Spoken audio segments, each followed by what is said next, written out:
শহীদ হবে, শহীদ হওয়া যাবে, ইসলাম থেকে ঈমান থেকে দূরে সরা যাবে না। কথা বলেন ঠিক না বেঠিক? আমাদের বাংলাদেশেরও বর্তমান অবস্থা এটাই ধারণ করেছিল।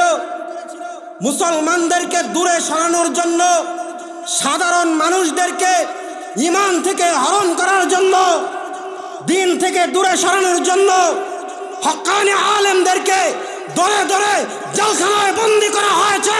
একজন মুসলমানও ঈমান থেকে পিছপা হয় নাই। কথা বলতে হবে ঠিক না বেঠিক? সুতরাং ওই সূরা মক্কায় ওই সময় অবতীর্ণ করেছে। আমার কাছে মনে হয় বর্তমান সময়ের কথাগুলো আল্লাহ পাক রব্বুল আলামিন কোরআনুল কারীমের মধ্যে তুলে দিয়েছেন। আমি আপনাদেরকে একটা প্রশ্ন করতে চাই। আমার পাশেই যোগ্য বুজুর্গ মুহাক্কিক আলেমে দিন বসা, বানিয়ে কথা বলার কোনো সুযোগ নাই। কোরআনটা কেন নাজিল হয়েছে? এক কথায় সহজ সারমর্ম বলতেছি, জুলুমের প্রতিবাদ করার জন্য। কি করার জন্য? জুলুমের প্রতিবাদ করার জন্য কোরআনুল কারীম। সুতরাং কোরআনুল কারীমের কথা বলবে আর এটা আরামদায়ক মনে হবে, এটা কুশ্চিন কালেও হতে পারে না। কি বলেন আপনারা? কথা ঠিক না বেঠিক? কোরআনের কথা জুলুমের প্রতিবাদ করবে, ইমানদারের পক্ষে থাকবে, কুফরের বিপক্ষে থাকবে। কোরআনের কথা বলবে, যারা বিপক্ষে যাবে বুঝতে হবে আব্দুল্লাহ ইবনে সুলুকের জাতি। আর কথা বলেন ঠিক না বেঠিক? আর আব্দুল্লাহ ইবনে উবাইয়ের জাতি, উতবার জাতি, সাইবার জাতি, আবু জাহেলের বংশধর, মুহাম্মদের বংশধর কখনো কোরআনুল কারীমের বিরোধিতা করতে পারে না। কথা বলেন ঠিক না বেঠিক? সুতরাং কোরআনুল কারীমটা জুলুমের প্রতিবাদ করার জন্য মাজলুমের পক্ষে নাজিল করেছেন। কে? কে? আওয়াজ দিয়ে বলতে হবে কে? আল্লাহ রব্বুল আলামিন। যখন স্টিম রোলার চলতেছে মক্কার জমিনের মধ্যে, এই সময় আল্লাহর হাবিবের কাছে জিব্রাইলের মাধ্যমে এই সূরা নাজিল করে রব্বুল আলামিন জানা দিলেন, হাবিব একের পর এক শহীদ হবে, তাতে কোনো সমস্যা নাই, কিন্তু কেউ যেন ঈমান থেকে পিছপা না হয়, ঈমান থেকে পিছন দিকে যাওয়া যাবে না, ঈমান থেকে পিছন দিকে যাওয়া যাবে না। এইরকমই একটা কিস্সা আমাদেরকে শোনায়েছে। রব্বুল আলামিন বলেন,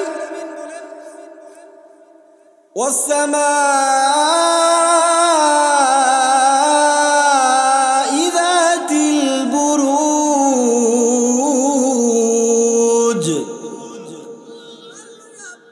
আল্লাহ রব্বুল আলামিন সূরাতুল বুরুজের প্রথমেই তারকা খচিত আসমানের কসম করেন, ওয়াসসামাই যাতিল বুরুজ। এই আয়াতের তাফসীর বিল কুরআন দিয়ে যদি করা হয়, রব্বুল আলামিন অন্য আয়াতের মধ্যে সূরাতুস সাফফাতের মধ্যে বলেন, ইন্না যায়্যানাস সামাআদ দুনিয়া বিজিনাতিল কাওয়াকিব। আল্লাহু আকবার। রব্বুল আলামিন মক্কার মুশরিক কাফেরদেরকে তথা কুরআন অস্বীকারী কিয়ামত পর্যন্ত যে সমস্ত মানুষেরা কুরআনুল কারীমের বিরোধিতা করবে, ইসলামের বিরোধিতা করবে, মাদ্রাসার বিরোধিতা করবে, আলেম ওলামাদের বিরোধিতা করবে, ওই সমস্ত নাস্তিকদেরকে রব্বুল আলামিন ডাক দিয়ে বলেন, ও নাস্তিকের দল, তারকা খচিত আসমানের কসম আমি রব করলাম, এই তারকা খচিত আসমানের সৌন্দর্য দেখতে দেখতে তোমাদের চোখগুলো নিম্নগামী হয়ে যাবে, নিচের দিকে চলে আসবে। আল্লাহ রাব্বুল আলামিন 29 নম্বর পারার প্রথম পৃষ্ঠায় সূরাতুল মুলকের মধ্যে বলেন, আল্লাযী খালাকাকা সাবআ সামাওয়াতিন তিবাকা মা তারা ফি খালকির রহমানি মিন তাফাউত ফারজি'ল বাসারা হাল তারা মিন ফুতুর। আল্লাহু আকবার।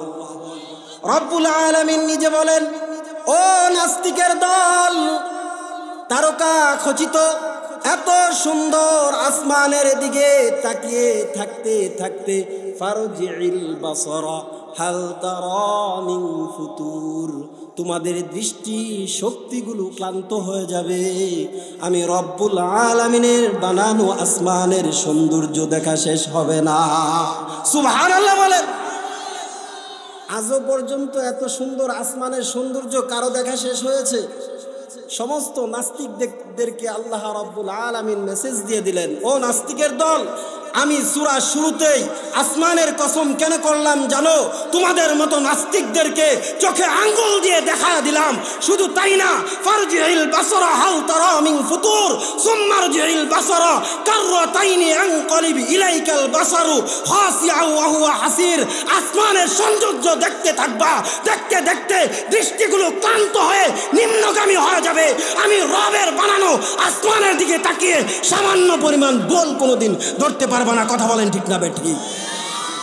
আজও পর্যন্ত কোনো নাস্তিক আসমানের সৌন্দর্যের বোল ধরতে পারছে? মাঝে মধ্যে যে ভূমিকম্প হয়, কখনো আসমান ফাটছে? কখনো আসমান ফাটে না।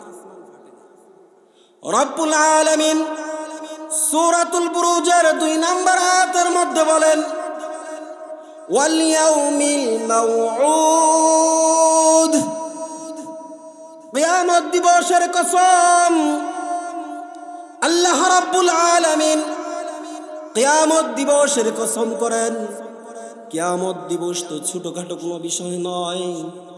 তাফসীরে কুরতুবীর মধ্যে আল্লামা কুরতুবী রাহমাতুল্লাহি আলাইহি তার তাফসীর গ্রন্থের মধ্যে লেখেন, রব্বুল আলামিন কিয়ামত দিবস মানে বিশেষ 3টা মুহূর্তের কসম করেছেন।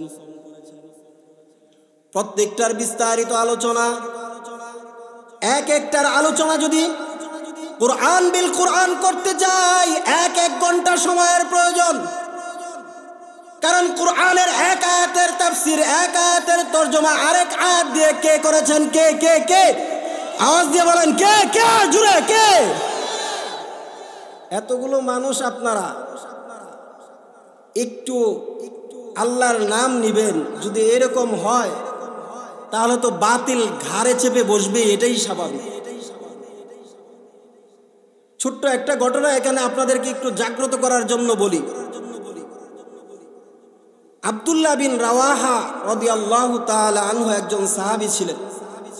হযরত ওমর ফারুক রাদিয়াল্লাহু তাআলা আনহুর জামানায় আব্দুল্লাহ বিন রাওয়াহাকে 30,000 সৈনিক দিয়ে একটু দূরেই এলাকার মানুষগুলো কিছু উশৃঙ্খল, এগুলোকে ঠিক করার জন্য পাঠায়া দিছে। ওরে সুবহানাল্লাহ, যা দেখে আব্দুল্লাহ বিন রাওয়াহা ওই এলাকায় তো এলাকার মানুষ নয়, তৎকালীন সময় রোম থেকে 5 লক্ষ সৈন্য তারা হায়ার করে নিয়ে আসছে। আব্দুল্লাহ বিন রাওয়াহা এই দৃশ্য দেখার পর সাথে সাথে চিঠি লিখলেন। খলিফাতুল মুসলিমিন আমিরুল মুমিনিন, এলাকার মানুষ তো আর এলাকার মানুষ না, রোম থেকে তারা 5 লক্ষ সৈনিক নিয়ে আসছে। এখন আমরা তো হলাম সংখ্যায় 30,000। এই অবস্থায়, এই পরিস্থিতিতে তাদের বিরুদ্ধে কি যুদ্ধে জড়ানো আমাদের জন্য ঠিক হবে কিনা আপনার কাছে জানতে চাই। আল্লাহু আকবার। হযরত ওমর ফারুক রাদিয়াল্লাহু তাআলা আনহু চিঠি পাওয়ার পর চিঠির অপর পৃষ্ঠায় লিখে দিলেন, ও মুসলমান দলের সেনাপতি, আমি তো আমিরুল মুমিনিন, খলিফাতুল মুসলিমিন। অনেক কাজের ব্যস্ততা আমার থাকে। চেয়ারম্যানের কাজের ব্যস্ততা থাকে না? চেয়ারম্যানের চাইতে এমপির কাজের ব্যস্ততা বেশি না? এমপির চাইতে মন্ত্রীর বেশি না? মন্ত্রীর চাইতে প্রধানমন্ত্রীর আরো বেশি। তা আমিরুল মুমিনিন, খলিফাতুল মুসলিমিন কি আমগর বাংলাদেশের মতো একটা দেশের আমিরুল মুমিনিন ছিল নাকি? কত বড় ছিল! 22 লক্ষ বর্গ মাইল এরিয়ার একটা রাজত্বের বাদশা ছিলেন আমিরুল মুমিনিন, খলিফাতুল মুসলিমিন। সুবহানাল্লাহ। আমিরুল মুমিনিন, খলিফাতুল মুসলিমিন হযরত ওমর চিঠির অপর পৃষ্ঠায় লিখে দিলেন, ও মুসলমানদের সেনাপতি, আব্দুল্লাহ বিন রাওয়াহা 5 লক্ষ কাফেরের বিরুদ্ধে তোমরা 30,000 মুসলমান ইমানদার যুদ্ধ করবা, সাহস পাইতেছ না? আমি যদি এই মুহূর্তে আমিরুল মুমিনিনের চেয়ার ছেড়ে যেতে পারতাম, কাউকে দায়িত্ব দিতে পারতাম, আমি ওমর একা 5 লক্ষ কাফেরের বিরুদ্ধে ময়দানে ঝাঁপিয়ে পড়তাম। আল্লাহু আকবার। মুসলমান একজন কাফের 5 লক্ষ 5 কোটি হইতে পারে, কারণ মুসলমান মরলে শহীদ। আল্লাহু আকবার বলেন। শহীদ কখনো মরে না, শহীদ ডাইরেক্ট জান্নাতে ঢুকে। আল্লাহু আকবার। রব্বুল আলামিন নিজে বলেন, ওয়ালা তাহসাবান্নাল্লাযীনা কুতিলু ফি সাবিলিল্লাহি আমওয়াত বাল আহইয়াউন ইনদা রাব্বিহিম ইউরযাকুন। আল্লাহু আকবার। শহীদরা কখনো মরে না। 5 লক্ষ কাফেরের বিরুদ্ধে একজন মুমিন মুসলমান হুঙ্কার দিতে পারে, দাঁড়িয়ে যেতে পারে, যুদ্ধের জন্য প্রস্তুতি নিতে পারে। আর আমরা এতগুলো মুসলমান একটা নারায়ে তাকবীর দিব, আসমান জমিনকে প্রকম্পিত করে, এটা আমরা পারি। আমাদেরও ঈমান, তাদেরও ঈমান। জোরে করে, একটু জোরে সুরে মালিকের নাম নেন তো। আল্লাহ। আরো জোরে বলেন, জোরে বলেন আল্লাহ। हम नाराए तकबीर से दुनिया को हिला दो, हम नाराए तकबीर से दुनिया को हिला दो, मिल्लत के हिफाजत के लिए जान नवा दो। अल्लाहु अकबर। অস্ত্র দিয়ে কখনো কাফেরদের বিরুদ্ধে জয় হয় নাই মুসলমান দল, ঈমান দিয়ে হয়েছে। কি দিয়ে? কি দিয়ে? আজও যদি শাহজালালের মতো একটা তাকবীর হয়, পৃথিবীর জমিনের উপর নাস্তিকগুলো পালাইতে বাধ্য হবে। কথা বলেন ঠিক না বেটি? আওয়াজ দিত।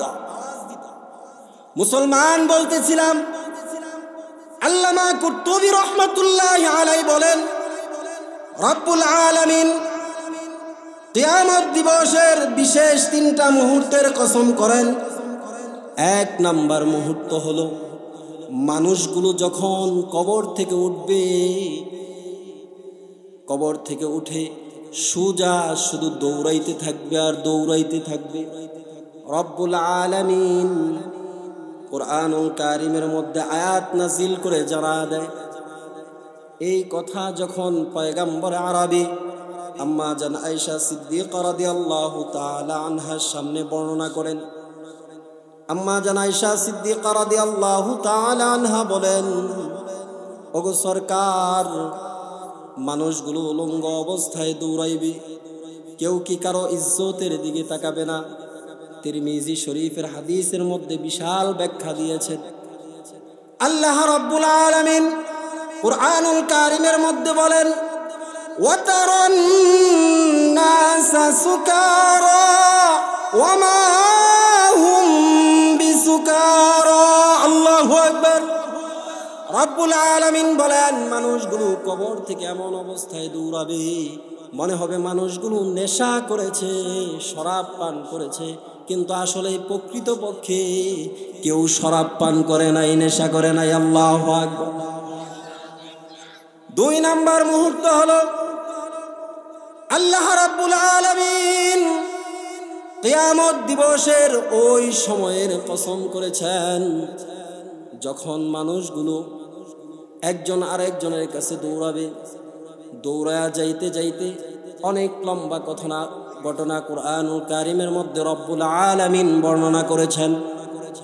এক পর্যায়ে সমস্ত পয়গাম্বরগুলো তাদের উম্মতদেরকে আপনার আমার নবী সরকারে দু আলম মুহাম্মাদুর রাসূলুল্লাহ, আওয়াজ করে পড়েন সাল্লাল্লাহু আলাইহি ওয়াসাল্লাম। আপনার আমার নবী পয়গম্বর আরবীর কাছে গিয়ে বলবে, ওগো পয়গম্বর, আপনি একটু সুপারিশ করেন, আল্লাহ রাব্বুল আলামিন যেন আমাদের বিচারের কাজ শুরু করে দেয়। সুবহানাল্লাহ।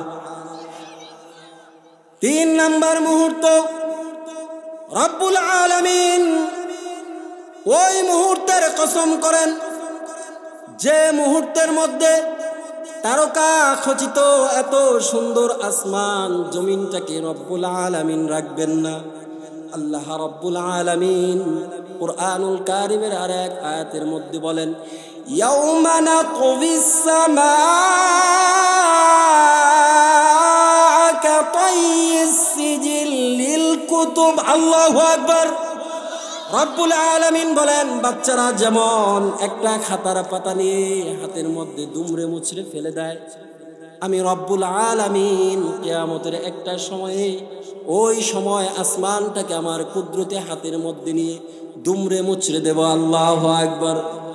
বহু আয়াতের মধ্যে রব্বুল আলামিন কিয়ামত দিবসের এই কথাগুলো বলেছেন।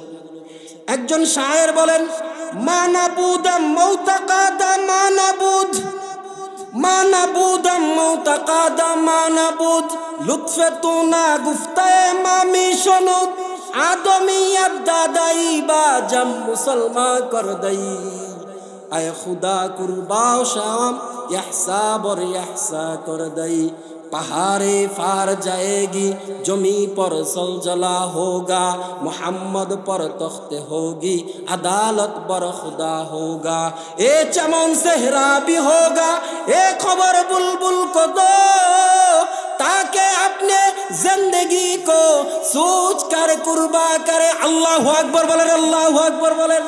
रब्बुल आलमीन बोलें, अफा हसीबतुम अन्नमा खलकनाकुम अबसा व अन्नकुम इलैना ला तुरजाऊन।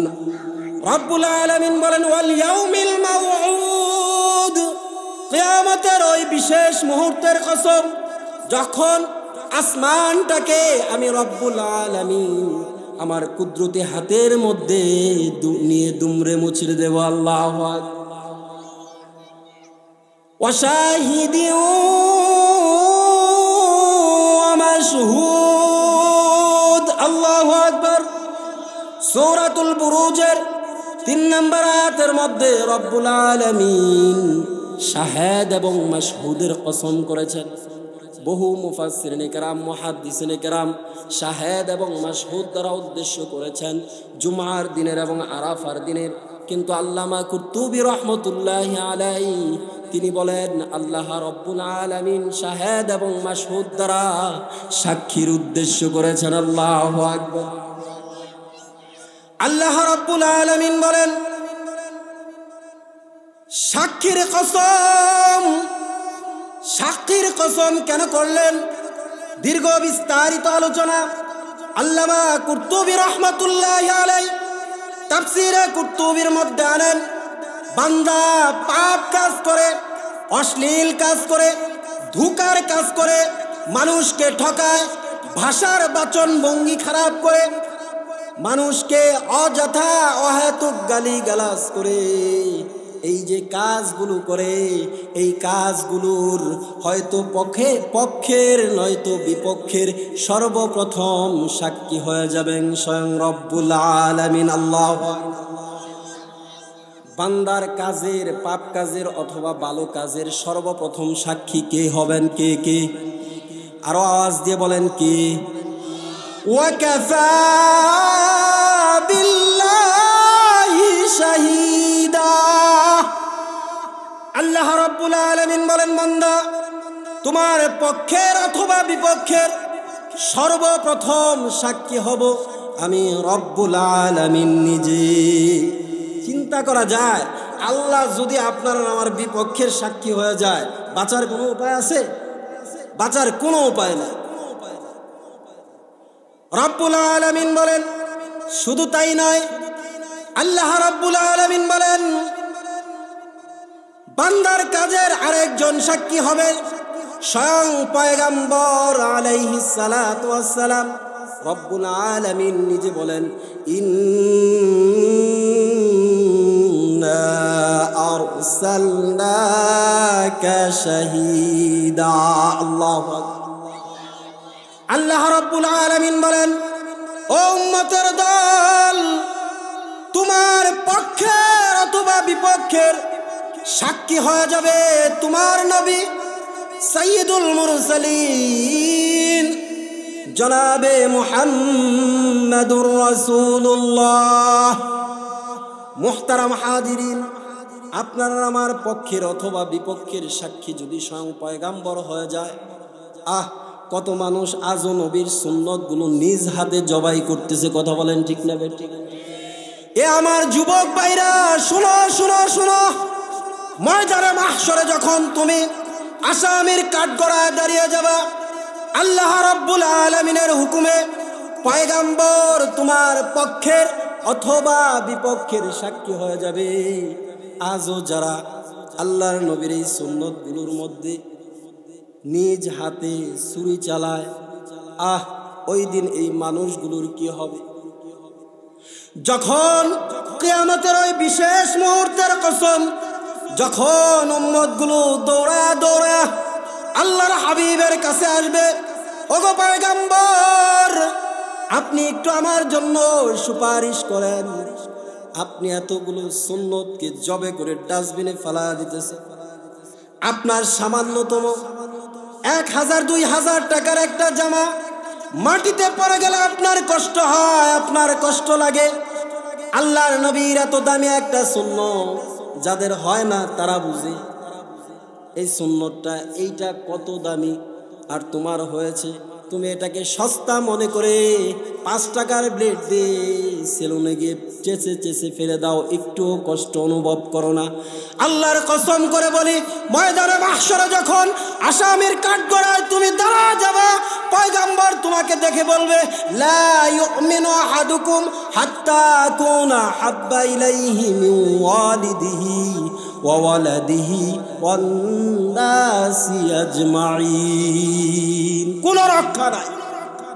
এ যুবক, বুঝো বুঝো বুঝো, কেউ আপন না, করুণায় প্রমাণ করেছে উলামায়ে কেরাম আপন, তাও একমাত্র হাবিবে কিবরিয়ার সাথে সম্পর্ক থাকার কারণে, অন্য আর কোনো কারণ নাই। বহু দলের আলেম উলামা আছে যাদের সাথে হাবিবে কিবরিয়ার সম্পর্ক নাই, তারা এই মৃত্যুকে অপেক্ষা করে জনসাধারণের খেদমত করতে আসে নাই। কথা বলতে হবে ঠিক না বেঠিক? ও যুবক, আজকের থেকে তওবা কর। যারা দাড়ি চাচি হাবিবের সুন্নতকে অবহেলা করি, হাতে ধরে বলি, পায়ে ধরে বলি, আর করব না, রাজি আছি তো ইনশাআল্লাহ। যুবক বুঝো বুঝো, ময়দানে মাহশরে যখন কিয়ামতের ময়দান, ভয়াবহ দিন, আসামির কাঠগড়ায় দাঁড়া যাবা, আল্লাহর হাবিব যদি তোমার বিপক্ষের সাক্ষী হয়ে যায়, কোনো উপায় নাই বাঁচার। কেউ তোমাকে জাহান্নাম থেকে রক্ষা করতে পারবে না, কোনো উপায় নেই। রব্বুল আলামিন বলেন, শুধু পয়গম্বর সাক্ষী হবে তা না, তা না, জামানার হকপন্থী তথা উলামায়ে কেরাম বান্দা তোমার পক্ষের অথবা বিপক্ষের সাক্ষী হয়ে যাবে। রব্বুল আলামিন সূরাতুন নিসা 41 নম্বর আয়াতের মধ্যে রব্বুল আলামিন বলেন, ফাকাইফা ইযা জি'না মিন কুল্লি উম্মাতিন বিশাহীদ মিন কুল্লি উম্মাতিন বিশাহীদ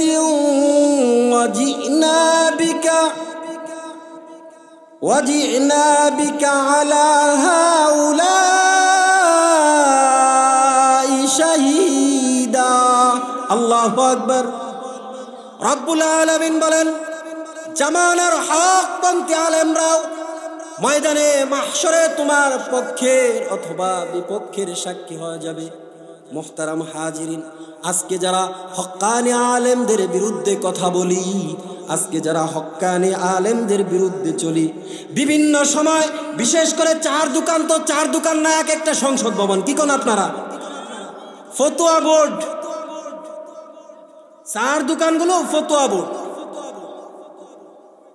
মুহতারাম হাজিরিন, সূরাতুন নিসা 41 নম্বর আয়াত, ফাকাইফা ইযা জি'না মিন কুল্লি উম্মাতিন বিশাহীদ ওয়াজি'না বিকা আলা হাউলাই শাহীদা। আজকে আপনি যে আলেমের বিরুদ্ধে নিজের জবানটাকে খুলেন, যে আলেমের বিরুদ্ধে বলেন, যে আলেমকে তুচ্ছ তাচ্ছিল্য করেন, ময়দানে মাহশরে ওই আলেম যদি আপনার বিপক্ষের সাক্ষী হয়ে যায়, ও টাকাওয়ালা, পয়সাওয়ালা, চাওয়ালা, আল্লাহর কসম করে বলি একটা কদম সামনের দিকে যাওয়ার রাস্তা থাকবে না, এক কদম সামনে যাইতে পারবেন না। সুতরাং আমরা আলেমদের বিরুদ্ধে এরকম চুগলখুরি করা বন্ধ করবো তো ইনশাআল্লাহ। কে কে বন্ধ করবো? হাতগুলো দেখাই। হাতগুলো নামাবেন না, আমার সাথে বলেন আল্লাহ। আর জীবনে কোন আলেমের বিরুদ্ধে এই জবান খুলবো না, তুমি তৌফিক দান করো, আমিন। হাতগুলো নামান। কাজটাকে খুব খারাপ করলাম, কি বলেন? আর জীবনে কোন আলেমের বিরুদ্ধে জবান খুলবো না, রাজি আছি তো ইনশাআল্লাহ। আল্লাহ রাব্বুল আলামিন বলেন সূরাতুন নিসা 40 নম্বর আয়াত, ও দুনিয়ার মানুষ, শুধু আমি রব্বুল আলামিন তোমার পক্ষের অথবা বিপক্ষের সাক্ষী হয়ে যাব তাই না, শুধু পয়গম্বর তোমার পক্ষের অথবা বিপক্ষের সাক্ষী হবে তাই না, জামানার হকপন্থী মানুষ যারা তথা আলেম, হক্কানি আলেমরাও তোমাদের পক্ষের অথবা বিপক্ষের সাক্ষী হয়ে যাবে। সুবহানাল্লাহ। বোঝা যায় আল্লাহ রাব্বুল আলামিনের এই কথায় আপনার এই মসজিদের ইমাম সাহেব, এই মাদ্রাসার উস্তাদের সুপারিশেও ওই দিন আল্লাহ রাব্বুল আলামিন বহু লোককে, জাহান্নামী লোককে জান্নাতে পাঠিয়ে দিবেন। কি কোন আপনারা ঠিক না ঠিক? সুতরাং এই মাদ্রাসার সাথে সম্পর্ক ভালো রাখবেন না খারাপ, মাদ্রাসার বিরুদ্ধে বলবেন না, পক্ষে, মাদ্রাসার পক্ষে থাকতে হবে, না নয়তো বাঁচার কোনো উপায় নেই। রব্বুল আলামিন বলেন কয়টা সাক্ষী হয়েছে? কয়টা বলেন তো? 1 নাম্বার স্বয়ং আল্লাহ সাক্ষী হবে, 2 নাম্বার স্বয়ং পয়গম্বর আপনার পক্ষের অথবা বিপক্ষের সাক্ষী হবে, 3 নাম্বার জামানার হকপন্থী উলামায়ে কেরাম আপনার পক্ষের অথবা বিপক্ষের সাক্ষী হবে। শুধু তাই না, আল্লাহ রাব্বুল আলামিন সূরাত বানী ইসরাঈলের মধ্যে বলেন নিজে নিজের পক্ষের অথবা বিপক্ষের সাক্ষী হয়ে যাবে, নিজে নিজের সাক্ষী হয়ে যাবে। রাব্বুল আলামিন বলেন ইকরা কিতাবাক কাফা বিনাফসিকাল ইয়াওমা আলাইকা হাসিবা। আল্লাহু আকবার। রাব্বুল আলামিন বলেন ময়দানে মাহশরে রব্বুল আলামিন প্রত্যেকটা বান্দার হাতে এরকম ভাবে কিতাব ধরায় দিয়ে বলবে ইকরা কিতাবাক, পড়ো তুমি তোমার কিতাব। কাফা বিনাফসিকাল ইয়াওমা আলাইকা হাসিবা। রব্বুল আলামিনের সামনে কিতাবগুলো নিয়ে, আমলনামা নিয়ে এরকম ভাবে পড়তে থাকবে, হ্যাঁ আমি তো ওই মাদ্রাসার বিরুদ্ধে আচরণ করেছিলাম, অমুক আলেমের বিরুদ্ধে কথা বলেছিলাম, সপ্তাহে 7 দিন নামাজ পড়ি নাই, একদিন জুমার নামাজ পড়ছিলাম, এরকম ভাবে পড়তে থাকবে। সূরাত বানী ইসরাঈল 14 নম্বর আয়াতের মধ্যে রব্বুল আলামিন ঘোষণা দিয়ে দেয় ইকরা কিতাবাক কাফা বিনাফসিকাল ইয়াওমা আলাইকা হাসিবা। আল্লাহু আকবার। রব্বুল আলামিন বান্দাকে যখন কিতাব ধরিয়ে দিবে, বান্দা তার জীবনের সকল হিস্ট্রিগুলো পড়তে থাকবে, নিজে নিজের পক্ষের অথবা বিপক্ষের সাক্ষী হয়ে যাবে। শুধু তাই না রব্বুল আলামিন বলেন, এই যে উলামায়ে কেরাম বলে না এই কথা আপনাদেরকে, যে এখানে আসছি এটা জান্নাতের বাগান, এটা বড় দামি জায়গা হয়ে গেছে, প্রত্যেক ক্রিয়ার বিপরীত প্রতিক্রিয়া আছে না? রব্বুল আলামিন বলেন শুধু তাই নয়, জমিন তোমার পক্ষের অথবা বিপক্ষের সাক্ষী হয়ে যাবে। এতক্ষণ পর্যন্ত আয়াত পড়ছি, হাফেজরা কেউ জানে না, কিন্তু এই কথা যে সূরার মধ্যে, যে আয়াতের মধ্যে রব্বুল আলামিন বলেছেন, ওই আয়াত এখানকার অনেকেই যারা আমার সাথে পড়েন, ইদা সুলসিলাতিল আরদু জিলজালাহা ওয়া আখরাজাতিল আরদু আসকালাহা ওয়া ক্বালাল ইনসানু মা লাহা ইয়াউমাইযিন তুহাদ্দিসু আখবারাহা। আল্লাহু আকবার। যে জমিনের মধ্যে বসে দ্বীনের বিরুদ্ধে, ইসলামের বিরুদ্ধে, কোরআনের বিরুদ্ধে, আলেমের বিরুদ্ধে, তাবলীগের বিরুদ্ধে, মাদ্রাসার বিরুদ্ধে, মসজিদের বিরুদ্ধে আলাপ আলোচনা করা হয়, সলা পরামর্শ করা হয়, কৌশল করা হয়, দ্বীনের অগ্রগতির মধ্যে প্রতিবন্ধকতা সৃষ্টি করার জন্য রব্বুল আলামিন বলেন, ময়দানে মাহশরে ওই জমিন তোমার পক্ষের অথবা বিপক্ষের সাক্ষী হয়ে যাবে। বাঁচার কোনো উপায় আছে? তিন আয়াতের তাফসীর আল্লামা কুরতুবী রাহমাতুল্লাহি আলাইহি অনেক করেছে, অনেক। এই তিন আয়াত নিয়ে কথা বললে আর অনেক সময়। তো আমি আপনাদেরকে যে কথা বলেছিলাম প্রথমে, রব্বুল আলামিন এই কসমগুলো করে এই সূরার মধ্যে কি শুনিয়েছেন? আছেন আপনারা না হারাই গেছেন? বলেন তো কি শুনিয়েছেন? বলছিলাম একটা কিসসা শোনাইছে। কি শোনাইছে? একটা কিসসা শোনাইছে। কি কিসসা? কুতিলা আসহাবুল উখদুদ আন-নারি যাতিল ওয়াকুদ। এই দুই আয়াতের ব্যাখ্যায় মুসলিম শরীফের হাদিসের মধ্যে ইমাম মুসলিম রাহিমাহুল্লাহু তাআলা আনহু খুব সুন্দর ব্যাখ্যা করেছেন। রব্বুল আলামিন বলেন, গর্তওয়ালাদের জন্য অভিশাপ, আগুনের ইন্ধনকারীদের জন্য অভিশাপ। প্রশ্ন হতে পারে, গর্তওয়ালা কারা, ইন্ধনওয়ালা কারা? এই আয়াতের ব্যাখ্যায় মুসলিম শরীফের মধ্যে পয়গম্বর আরবি বলেন, আগেকার জামানায় একজন বাদশা ছিল। আগেকার জামানার বাদশাদের একটা সিস্টেম ছিল, কারণ তারা অনেক সময় থাকতো, তো এই জন্য দীর্ঘ সময় থাকলে নিজের মধ্যে একটা কেমন জানি পরিবর্তন, মানে হাম্বি কেসিকো বানানেওয়ালা এরকম একটা ভাব চলে আসে। আমি সব দেখেন নাই গত 16-17 বছর, আপনারা দেখেন নাই আমি যা কমো তাই। এটা আগেকার জামানার বাদশারা দীর্ঘ সময় থাকতো। আল্লাহ রাব্বুল আলামিন সূরাতুন নাজিয়াতের মধ্যে তো বলছেন, ফাকালা আনা রাব্বুকুমুল আলা। ফেরাউন বলছিল আমি খোদা। মানে আগেকার জামানার বাদশারা তারা বলতো আমি রব, আমি খোদা, সব আমার হুকুমেই চলে। আগেকার জামানায় একজন বাদশা ছিল। ছোট্ট একটা কথা বলি, রাগ হয় না। আগেকার জামানার বাদশারা তাদের বাদশাহী নেতৃত্ব টিকিয়ে রাখার জন্য জাদুকর লালন পালন করত। কথাটা কঠিন হয়ে গেল, খুব সহজে উদাহরণ দেই বুঝার জন্য। বর্তমান সময়ের নেতারা দেখবেন যে তারা কিছু সামসা পালে, সন্ত্রাস পালে, গুন্ডা বাহিনী পালে তার নেতৃত্বকে টিকিয়ে রাখার জন্য। কথা বলতে হবে ঠিক না ঠিক? আগেকার জামানার বাদশারা পালতো কি? জাদুকর। আর এই জামানার বাদশারা কি পালে? গুন্ডা বাহিনী। এই হলো তফাৎ। আগেকার জামানার বাদশা উনি একজন জাদুকর লালন পালন করতেন। জাদুকর বৃদ্ধ হয়ে গেছে। জাদুকর বলতেছে, বাদশা মশাই আমার তো বয়স হয়ে গেছে, কখন মারা যায় আমার তো কোনো ঠিক ঠিকানা নাই। আপনার এই বাদশাহী টিকিয়ে রাখার জন্য একজন জাদুকরের প্রয়োজন।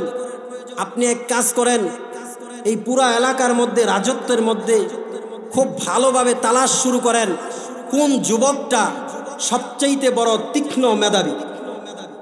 এই গার্জিয়ানদেরকে বলতেছি, যুবকদেরকে হুঁশিয়ার করতেছি, তীক্ষ্ণ মেধাবীর যুবক কারা খুঁজে? যারা ইসলামের 12টা বাজাইতে চায়, যারা কোরআনের 12টা বাজাতে চায়, যারা ইসলামের বিরুদ্ধে ভবিষ্যৎ প্রজন্মকে দাঁড় করাইতে চায়, ওই সমস্ত মানুষগুলো আমার এই কচিকাঁচা যুবকদের জীবনকে নিয়ে ছিনিমিনি খেলতে চায়। কথা বলতে হবে ঠিক না বেটি? বাংলার জমিনে আমার যুবক ভাইদেরকে নিয়ে আর ছিনিমিনি খেলতে আমরা দিব না। কথা বলেন ঠিক না বেটি? দেখবেন দলের মধ্যে যুব দল, যুবলীগ, যুব এটা, যুবকদেরকে নিয়ে দলের অভাব নেই। তাহলে আল্লাহ বুঝি যুবকদেরকে বাদ দিয়ে দিছে নাকি? মানুষের কাছে যুবকদের এত দাম আর আল্লাহর কাছে যুবকদের দাম নাই। বাদশা বলল, ঠিক আছে জাদুকর, আমি তল্লাশি করতেছি। এটা কি আমার বানানো কথা না কোরআনের কথা? কোন সূরার কথা বলেন? সূরাতুল বুরুজ। কিছু মনে রাখেন, ওয়াজ তো শুনেনি, যদি একবারে এই সব ভুলে যান তাহলে তো আর হইল না। সূরার নাম কি? সূরাতুল বুরুজ। বাদশা তল্লাশি শুরু করলো। তল্লাশি করতে করতে খুব মেধাবী, তীক্ষ্ণ মেধার অধিকারী একজন যুবককে রাজ দরবারে হাজির করল। জাদুকর বলল, বাদশা মশাই, এই যুবককে জাদু বিদ্যা শেখার জন্য প্রতিদিন আমার বাড়িতে পাঠিয়ে দিবেন। আমি তাকে যোগ্য উপযুক্ত করে তুলব আপনার বাদশাহীকে টিকিয়ে রাখার জন্য জাদু বিদ্যা দিয়ে।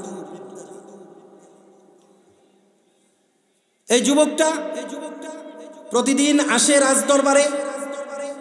বাদশারা কি দাবি করত? নিজেদেরকে খোদা দাবি করত। কি দাবি করত বলেন, একটু আওয়াজ দিয়ে বলেন। বাদশারা কি দাবি করত? খোদা দাবি করত। তো এই যুবক প্রতিদিন আসে, আইসা বাদশাকে সেজদা টেজদা যা কিছু করার সব কিছু করে, নাউজুবিল্লাহ পরে কইরে এরপর ওই জাদুকরের কাছে। আমি কথা সংক্ষেপ করে দিচ্ছি।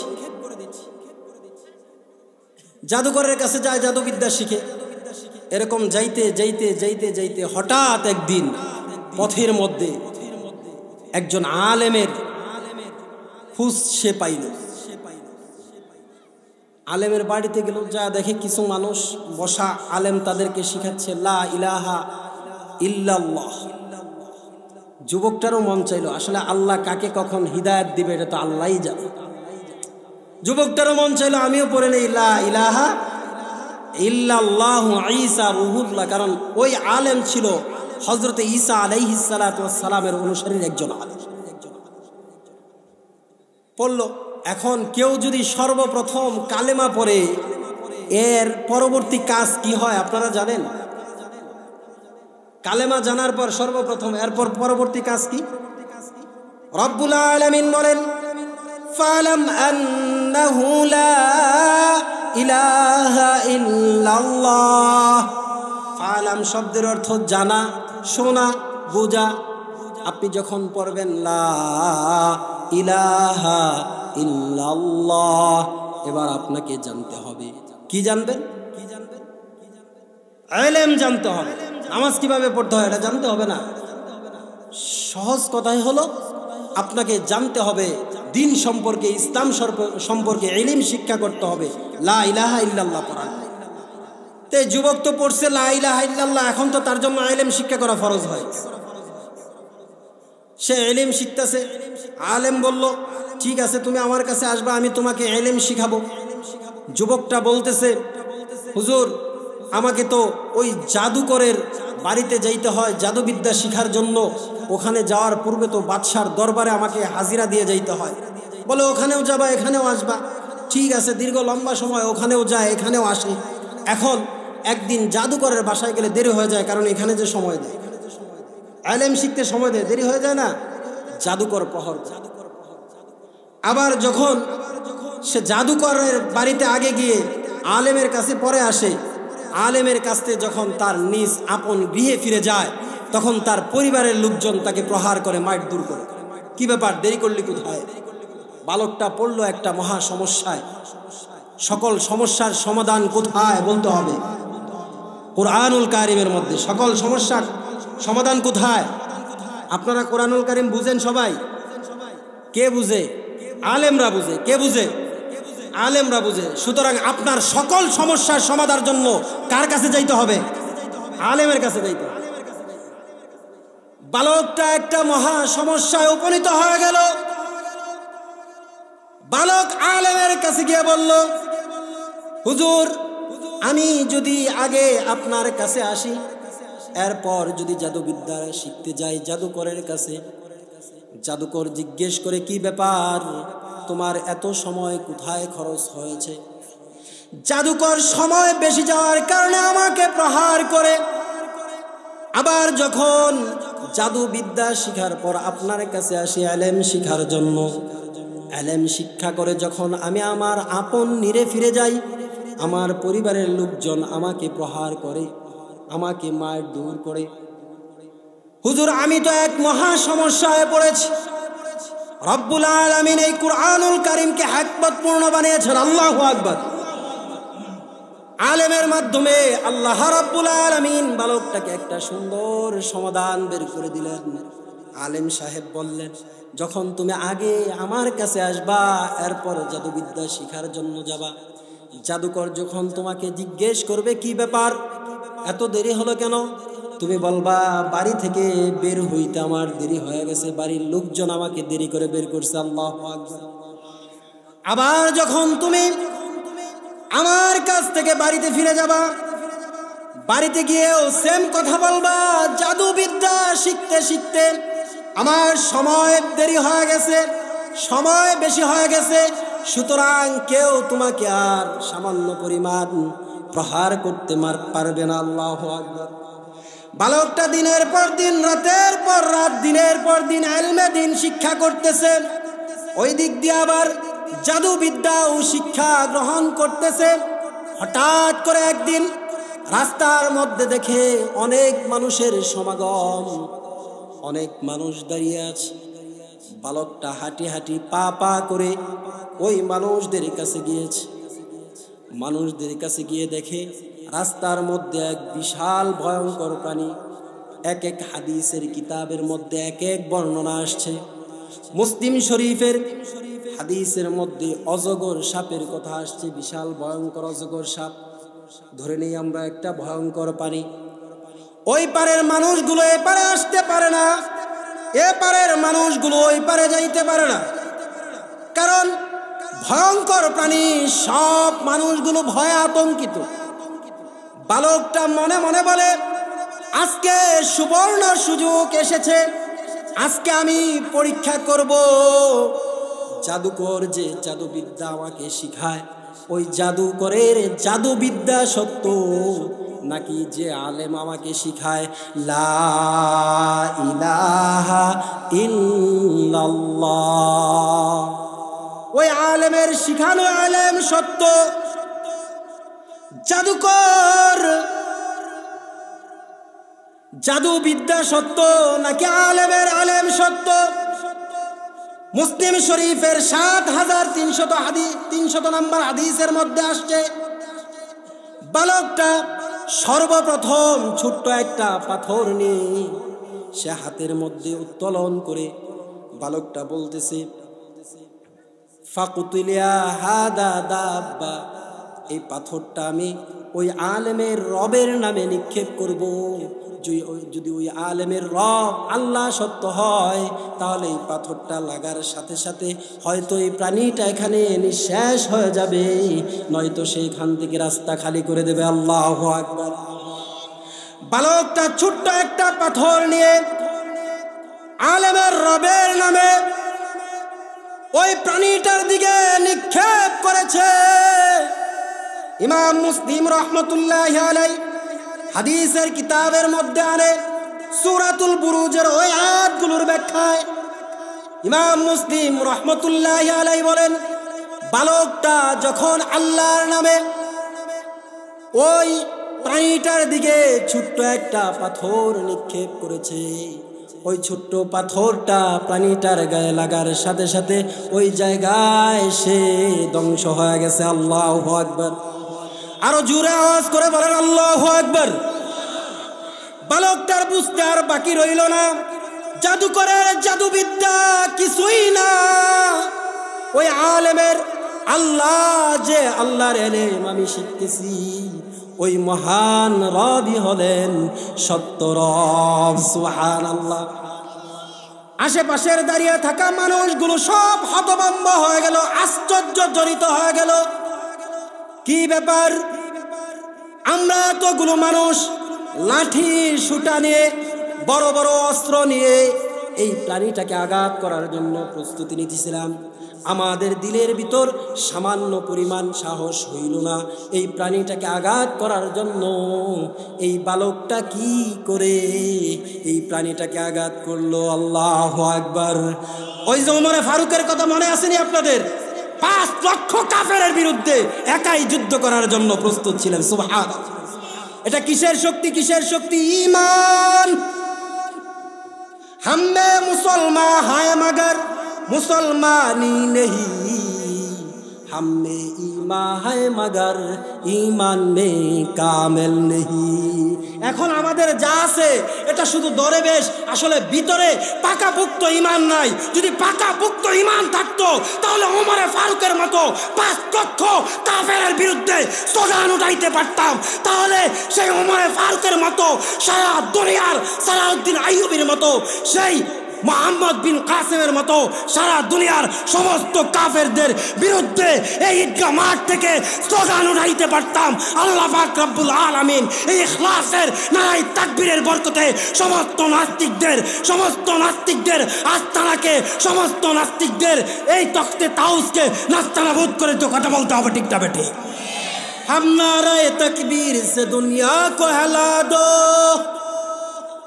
हम नाराए तकबीर से दुनिया को हिला दो, मिल्लत की हिफाजत के लिए जान लगा दो।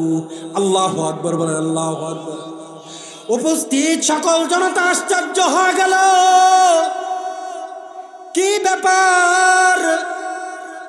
আমরা তো গুলো মানুষ লাঠি সুটা নিয়ে ভয়ঙ্কর পানির উপর আক্রমণ করব, আমাদের সাহস নাই। কেন সাহস নাই? আপনারা ওয়াজ শুনতেছেন? বলেন তো কেন সাহস নাই? ঈমান নাই। সাহস নাই নাকি ঈমান নাই? ঈমান নাই। সুতরাং যাদের ঈমান দুর্বল তারা হক কাজের প্রতি একটু দুর্বলই থাকে। যাদের ঈমান যত পাকাপোক্তা, জেলখানার জিন্দানখানায় যাও, নারায়ে তাকবীরের স্লোগান দিতে ভুল করে না। কথা বলতে হবে, ঠিক না বেঠিক? এমন দৃশ্য আপনারা দেখছেন? জালিমের জিন্দান এরকম হাত করা পরা, ওখানেও নারায়ে তাকবীরের স্লোগান উঠাইছে। দেখেন না এরকম আপনারা? কত বছর আমনুল হক সাহেব, বালকটা যখন পাথর নিক্ষেপ করলো, ভয়ঙ্কর প্রাণীটা ওখানে ধ্বংস হয়ে গেল। ও পারের মানুষগুলো এ পারে আসতে শুরু করলো, এ পারের মানুষগুলো ও পারে যাইতে শুরু করলো। ওই দিন এই বালক আলেমের কাছে গিয়ে বলল, হুজুর আজকে তো এই কাণ্ড ঘটছে। হাদিসের ভাষায় মুসলিম শরীফের মধ্যে আসছে, বালক বলে, হুজুর আজকে তো এই কাণ্ড ঘটছে। আলেম সাহেব বললেন, আনতাল ইয়াউম আফদালু মিন্নি আও কামা ক্বালা রাসূলুল্লাহ সাল্লাল্লাহু আলাইহি ওয়াসাল্লাম। ও বালক, আজ থেকে তুমি আমার চাইতে আল্লাহর কাছে অধিক প্রিয় হয়ে গেছো। সুবহানাল্লাহ। ও বালক, তোমার এই ঘটনা তামাম রাজ্যে ছড়িয়ে যাবে, এমনকি রাজ দরবারেও ছড়িয়ে যাবে। ও বালক, এই ঘটনা যদি ছড়িয়ে যায়, কয় মিনিট?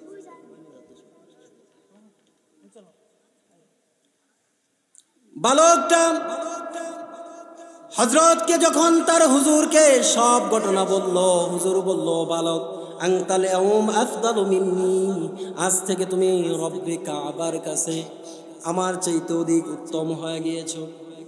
ও বালক, তোমাকে বিভিন্ন পরীক্ষার সম্মুখীন হতে হবে। যদি তুমি কঠিন থেকে কঠিন পরীক্ষার সম্মুখীন হও, তারপরেও আমার নাম কখনো প্রকাশ করবে না। কারণ তুমি যদি আমার নাম মানুষের কাছে বলে দাও, তাহলে আমি তাওহীদের দাওয়াত, রিসালতের দাওয়াত মানুষের কাছে পৌঁছাইতে পারবো না। সুবহানাল্লাহ। অনেক লম্বা ঘটনা, দীর্ঘ লম্বা হাদিস মুসলিম শরীফের। বালকটা আল্লাহ পাক রব্বুল আলামিনের দয়া এমন হয়ে গেছে, হাদিসের বাক্য হলো, লা আশফি আহাদান ইন্নামা ইয়াশফি আল্লাহ। তামাম গোটা রাজ্যের মধ্যে ছড়িয়ে পড়ল, এই রাজ্যের মধ্যে এমন একজন জাদুকরের আবির্ভাব হয়েছে, যে জাদুকরটা যদি কোনো অন্ধ লোকের চোখে হাত লাগায় দেয়, সাথে সাথে অন্ধ লোকটা ভালো হয়ে যায়। সুবহানাল্লাহ। যদি কোনো কুষ্ঠ রোগীর উপর হাত লাগায় দেয়, সাথে সাথে কুষ্ঠ রোগী ভালো হয়ে যায়। যদি কোনো প্রতিবন্ধী লোকের গায়ে হাত লাগায় দেয়, প্রতিবন্ধীও ভালো হয়ে যায়। এক কথায় হাদিসের বাক্য হলো, যত রোগ তৎকালীন সময় ছিল, এই বালকটা যদি হাত লাগায় দিত মুহূর্তের মধ্যেই সুস্থ করে দিতেন কে? আপনারা কি অন্য খেয়ালে আছেন নাকি? তাহলে বলেন তো, কে সুস্থ করে দিতেন? কে কে কে কে আওয়াজ হবে কে? মালিকের নামটা একটু মহাব্বত নিয়ে নেন না, বলেন না আল্লাহ।